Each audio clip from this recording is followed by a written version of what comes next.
Okay, so you worked your entire life. You've had a wonderful, fulfilling career, and you've been putting into all of your accounts, your 401ks, your Roth IRAs, your brokerage account, et cetera, your entire life. And now you're 62 years old and you have about 1.25 million in retirement. And you're wondering, can I retire? And if you're searching YouTube, that's a good first step. Next step for you would be to start to get the right professionals in place if you haven't already. That's going to be your financial planner or financial advisor, whichever, again, they're used interchangeably.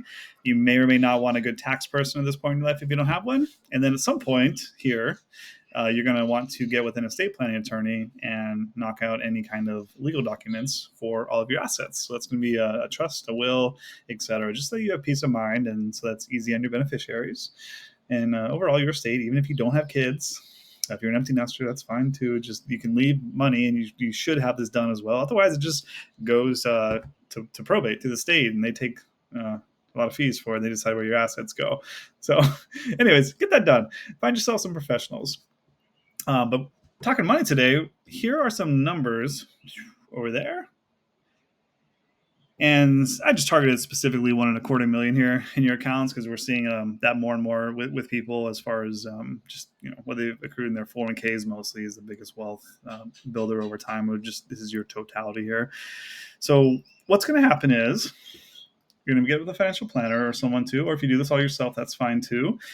We're going to take a real simple percentage of that portfolio, and the safe withdrawal rate we call it, and this is based on the Trinity study, which back tested all kinds of investment returns for a portfolio, including equities, treasuries, so that's stocks and bonds, and then cash within an account, because you're going to have all of these components inside of your accounts, obviously, if it's done properly.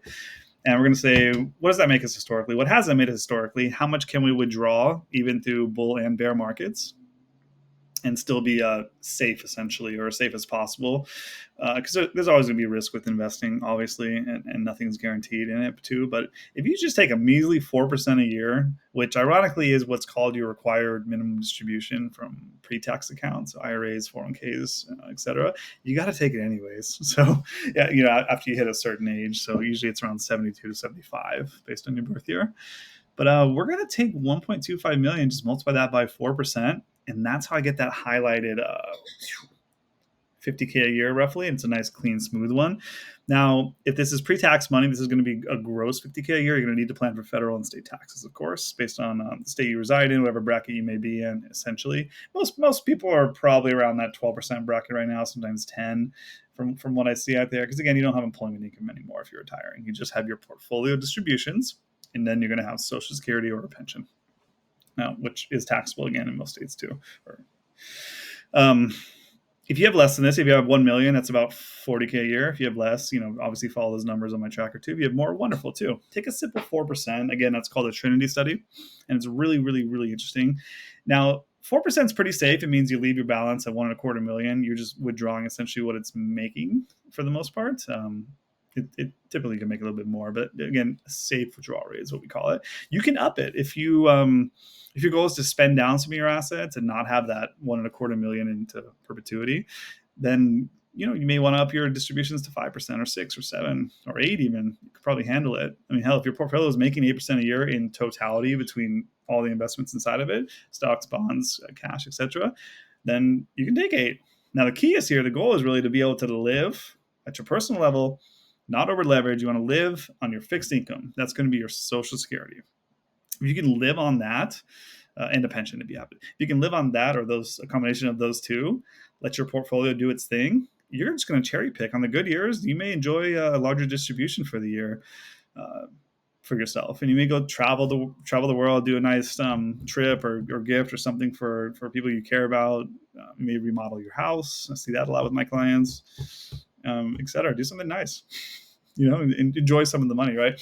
Now, there will be down years in the markets, especially too. Now, if you don't need a distribution during a down year, wonderful. That's only going to help if you can handle it. Because again, that goes back to you living on your fixed income. And if you can do that, great. We just may not take a big year or, may not take a nice trip that year. If we go back to a, 2022 and the markets dipped 20 to 40% roughly, and all the years before that too as well. Now, overall, remember, Stay invested. You're still young when you retire at 62, because if you live to be in your 80s or 90s, there's a lot of time still for your money to grow and compound and stay invested and be invested, and for you to just harvest off what it grows along the way and enjoy your retirement. So stay invested. Don't get scared out of the market always. 3 out of every 4 years is usually a positive return for the market, or about 75%. So again, you always want to stay invested and do things the right way. But 4% of your account is about this, so 50K a year. Now I'm going to take the average Social Security payment as of 2024, and that is about $1,600 a month. Add that onto what 50K a year is gross. That's 4,000. So you are looking at somewhere around the $5,500 to $6,000 a month mark when you're 62 and you have $1.25 million put away.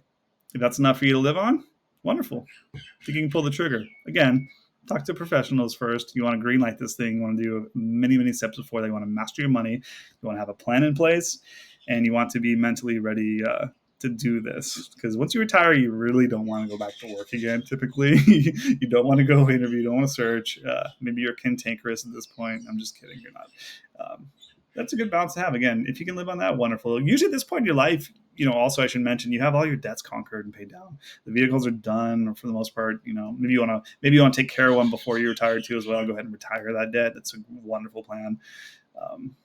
You have your house paid off or getting close to paid off. You may want to do one last refinance, maybe just to lower the monthly payment. Rates are a little high right now, but if rates make sense, maybe do that just in case. Again, you can still take distributions from your account, pay it off whenever you want, 2, 3, 4, 5 years, even though you may refinance it into a new 30-year mortgage, just to lower that monthly payment, give yourself more flexibility. But usually for most people, getting that thing paid off is it's a huge goal, and it's wonderful for your peace of mind. Reminder on Social Security, you can claim that anywhere between 62 and 70. There is some strategy on that too as well you'll want to discuss with your professional or just do your research on.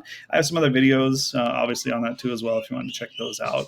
But good job, baby boomer. You're 62 with $1.25 million, and that gets you about $50K a year just from your portfolio distributions. And then you can tack on your Social Security. And what I say that was $1,600 a month roughly times 12. That's another 20 grand a year. So you will retire making 70K a year at this level. If you have a pension, it's only more, but if you don't, 70K a year. That is currently the median salary in the country. So you should be able to live on that. Hope that helps. See you later.